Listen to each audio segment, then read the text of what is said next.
What's up?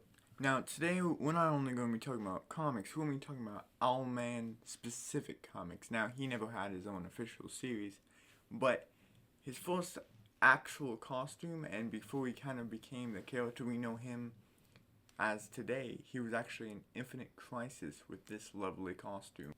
Now, Owlman actually, the Owlman we know and love today, actually was an adaptation from the JLA Earth 2 story, which introduced kind of a lot of the base designs for a lot of characters, mostly Johnny Quick and Power Wing. He was really expanded on, not really Johnny Quick, but Power Wing specifically, really expanded on Ladle. Wow, Owlman was pretty much expanded on during that story, and honestly, it's if you guys know Star Wars Legends, it's a comic that Marvel got rid of, but the problem with it is when they got rid of it, it's not in canon. They never did anything new with Boba Fett, the character that I'm referencing in Star Wars Legends. So it's one of those things where it is technically not in canon, but none of the details conflict. So you can just, if you don't like it, didn't happen. If you like it, that's what it's like. Now, his Owlman's second appearance is actually in Batman Brave and Bold in 2008, which is an amazing feat, honestly. It's kind of strange that he showed up in a cartoon before anything else, and he wasn't, I guess I underestimated how big he was, but that was my introduction to Owlman personally, was through him, and then later through the movie adaptation of the JLA storyline. And then after the movie adaptation, he actually came to DC Universe Online, which is not a mobile game, but a kind of old PC, PlayStation, Xbox game. But they actually, the episode 30 DLC is Earth 3 JLA storyline. But moving on, now we are finally into the Owlman that we all know and love. His current updated with an origin story, and honestly, it's pretty cool. That said, I had a misconception about Owlman. I thought this was an alternate version of Bruce Wayne, aka Batman, but it is not. He's actually Bruce Wayne, aka Batman's brother. Thomas Wayne Jr., I believe is his name. Now, Thomas Wayne Jr., aka Owlman, seems to have killed his own parents, which is already slightly different than Batman. But what happened was along with his brother Bruce, but his brother Bruce, aka Batman of Earth Prime, did not go along with it in the end. It seems like he started to have some mixed feelings about killing his parents, but Owlman's already done the job. But what seems to have happened was Alfred, their version of Alfred, which is also aka the Outsider, which is kind of like an alias he was going by, and they did Pandora's box, which turned out to just be Alfred's way of teleporting his master to him. But anyways, Alfred actually is the one who killed Batman in their universe because Bruce started getting cold feet. But it wasn't Owlman's intention to finish Bruce because he was part of the plan, but it seemed like Alfred decided to go ahead and do it. Not that he was reprimanded from it, it just seems like it was an unnecessary casualty of the plan.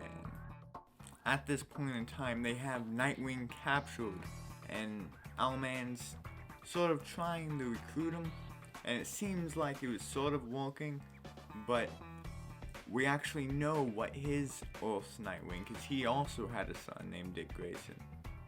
Actually, no, I think his name, I think it's Richard Grayson, but it's one of those things where it's sort of, but his Nightwing, quotation marks, is actually called Talon, not the new 52 Talon. He'd look a bit too cool, but they have pretty much a Robin called Talon, not as cool, but if they ever bring him back, they need to do new 52 Talon, so that would look amazing. Now, sadly, that was not the case for Owlman's sidekick Talon, but we actually, now this I don't think was ever really confirmed, but this is what was said, I believe. I know it was said in DC Universe Online, and I know that's not technically canon, but that's why I'm getting this information. Because again, it's like the Star Wars Legends. It's not conflicting information because we know something happened to Talon, but I'm not really sure if they ever actually say it. Or maybe they did, I just don't remember it. But that universe's Joker, he was actually known as the Jokester, and it isn't really a supervillain. Same with Lex Luthor, is actually a really, really weird good guy. Well, in New 52, they actually kind of revamped that. Well, Alexander Luthor was a villain, so I'm assuming Joker is a villain now in New 52 as well. But again, conflicting details. It doesn't conflict, so maybe. But Talon was actually killed by their world's Joker, similar to Jason Todd. Again, if they ever do anything with that, he can come back as Talon, but with the cool suit. Maybe someday. But back to the actual story. He's eventually Owlman and the crime syndicate is defeated, but it seems like Owlman himself specifically just sort of doesn't really get technically defeated, as if he was just kind of beaten, and just sort of leaves because he's just kind of existing for like, I don't really know how long, but eventually he just legitimately just kind of pops up and steals the Mobius chair, which is the chair of absolute knowledge, creating the god Batman, god of knowledge Batman, which was used in the Apocalypse War movie. But it's the god of owls, Owlman, who is immediately killed, like actually immediately. Like, I'm not sure how many panels away, but maybe it was a different comic, but I know like immediately, like he dies so fast. It was actually kind of disappointing because he finally showed up and he just died. Now, due to some technical issues, which I needed help to fix, I actually made this video a few days late. It was supposed to come out a couple of days ago, but I actually found out something that's actually like really exciting, and I got immediately caught up on. DC's death metal actually brought back the man himself, Owlman. A bit buffalo, but I don't really care. He's came back in DC's multiverse, and with the legendary Earth 43 Vampire Batman, two greats in just one. Vampire Batman, I didn't think was ever going to come in the canon, honestly. It's just kind of one of those things like, he occasionally is in the background, so I never really think much of him. And he was in the background of this, but he was in a canon story, so it's like, cool. Now, he literally only existed to get bodied for Kyle Rayner, but I don't care, at least he's there. And Owlman actually played a major role in it, which I'm going to explain here in just a few moments. Once he finds out that he's basically immortal, because he's constantly coming back as long as the multiverse continues, because the whole point of the event is that all these evil Batman are trying to stop it. Thomas Wayne Jr. pretty much just realizes he's the dark reflection of Batman, not this Batman who laughs, because that's Batman and Joker. That ain't Batman's reflection. So what happens is he goes ham. He uses his anti-matter gun and just like point blank just loads up Ultraman, and he's down. From what I saw was he just kind of got destroyed. But I think Earth 2 Superman, which is the presidential Superman, takes him out though.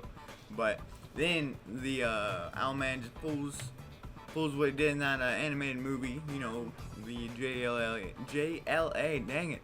If you guys ever watched it, he just point blank, directly in front of it, blows up his machine, which in this case is a tower. Last time in the movie it was a bomb, but this is pretty much a bomb, in my opinion, because it's a giant tower that is having cosmic energy, which explodes, killing him and all the Lantern Batmans and